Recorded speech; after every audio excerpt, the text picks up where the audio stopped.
ప్రతి ఒక్కరం చప్పట్లు కొడుతూ మనస్ఫూర్తిగా దేవుని ఆరాధిద్దాం.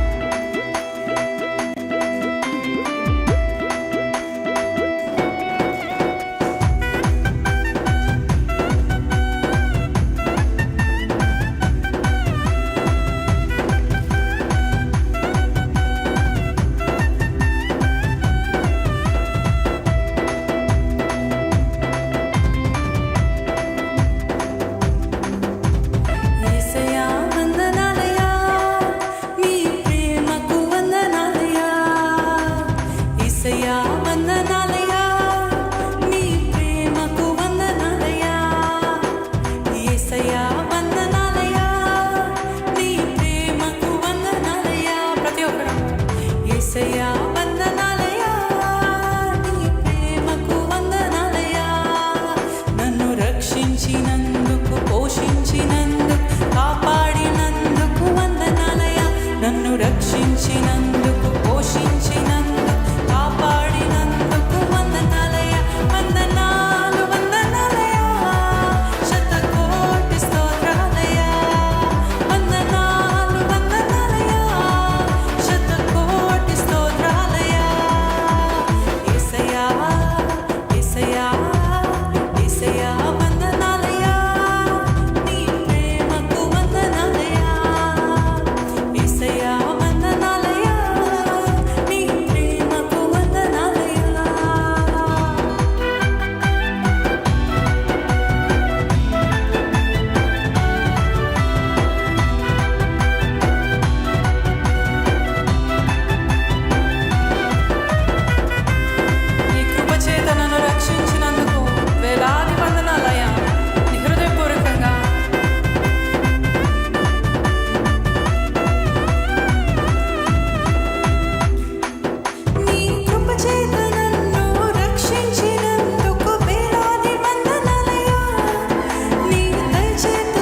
యేసయ్యా యేసయ్యా వందనాలయ్యా, నీ ప్రేమకు వందనాలయ్యా.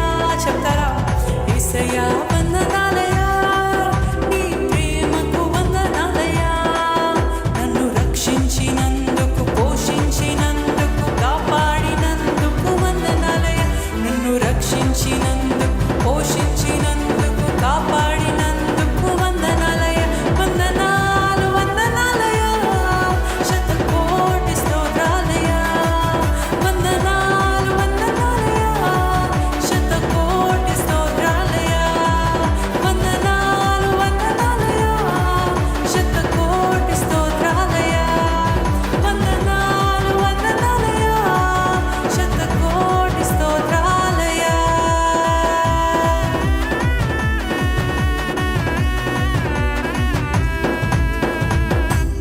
హల్లెలూయా. దేవునికి వందనాలు ఎందుకు చెల్లిస్తున్నారండి? చెప్తారా? దేవునికి వందనాలు ఎందుకు? ఎందుకు? మనల్ని నరకము నుండి తప్పించినందుకు, పరలోక రాజ్యంలో చోటిచ్చినందుకు. అవునా కాదా? మనం ఏ పాటి వారం? మనము రోడ్లో పోయే వాళ్ళని తీసుకొచ్చి మన ఇంట్లో పెట్టుకుంటామా? లేకపోతే ఏదో పేదవాళ్ళు అయ్యో పాపం అనేసి వాళ్ళని తీసుకొచ్చి ఇంట్లో పెట్టుకుంటామా? లేదు కదండి. బయట బెగ్ చేసే వాళ్ళనో, లేకపోతే బీద వాళ్ళనో, లేకపోతే బయట ఎవరినైనా, ఇప్పుడు మన స్నేహితులనైనా ఇంటికి తీసుకొచ్చి పెట్టుకోవాలంటే జస్ట్ ఒక 1 or 2 days, దానికని మించి మనము భరించలేము ఎవరిని. మన బంధువులనైనా మిత్రులనైనా మన గృహాల్లో తెచ్చుకొని పెట్టుకోలేము. కానీ దేవుడు అన్నాడు, నిన్ను నా రాజ్యపు వారసులుగా చేస్తానంటున్నాడు. అంటే his wealth is our wealth. ఆయన ఐశ్వర్యం మన ఐశ్వర్యం, ఆయన రాజ్యం మన రాజ్యం, ఆయన వారసులుగా. అంటే ఎంత గొప్ప ధన్యత అండి. మనం ఏ పార్టీ వారమని దేవుడు మనల్ని ఆయన రాజ్యంలో చోటిస్తున్నాడు, ఆయన రాజ్యంలో ఆహ్వానిస్తున్నాడు. మనం ఆయనకి ఏం చేయలే, కానీ ఆయనే తిరిగి వచ్చి తన ప్రాణాన్ని అర్పించి మన కొరకు తన ఆఖరి రక్తబొట్టు వరకు మనను మా కొరకు కార్చి, హృదయము ఆయన శరీరం అంతా దున్నబడి, నేల దున్నబడినట్టు దున్నబడి మన కొరకు మరణించాడు. తిరిగి మనకే మళ్ళీ మేలు చేస్తున్నాడు. మనం ఏం చేయగలుగుతున్నాం దేవునికి? ఒక్కసారి ఆలోచిస్తున్నాము. వందనాలయ్యా, నాకు ఈ జీవితం ఇచ్చినందుకే వందనాలయ్యా, నాకు ఈ ఊపిరి ఇచ్చినందుకే వందనాలయ్యా, ఈ ఆహారం ఇచ్చినందుకే వందనాలయ్యా. మనం ఆహారం తినేటప్పుడు వందనాలు చెల్లిస్తామా? ఆబ్వియస్లీ థ్యాంక్ యూ జీసస్ అని కూడా నోట్లో పెట్టేసుకుంటాం. అంత హడావిడి.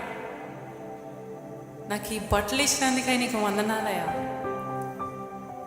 ఎందుకంటే మనకి టేక్ ఇట్ ఫర్ గ్రాంటెడ్ అయిపోతుందండి. దేవుని ప్రేమ మనకి take it easy, take it for granted.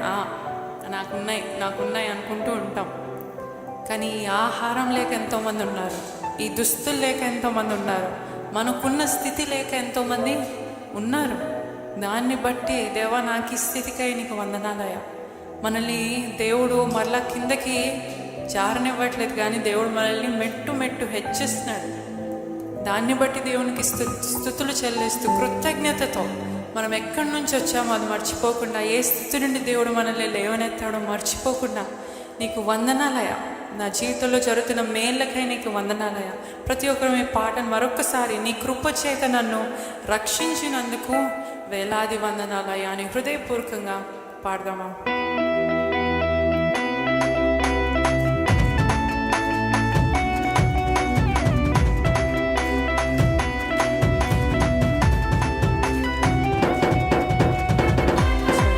ప్రతి ఒక్కరు హృదయపూర్వకంగా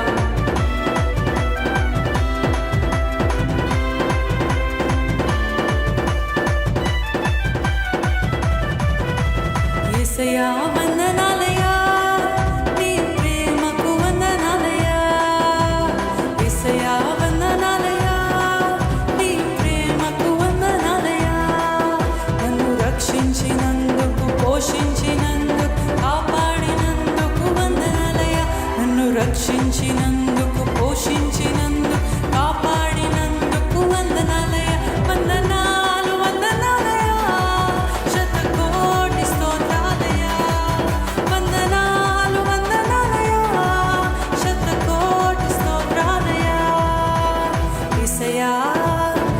ఏసయ్యా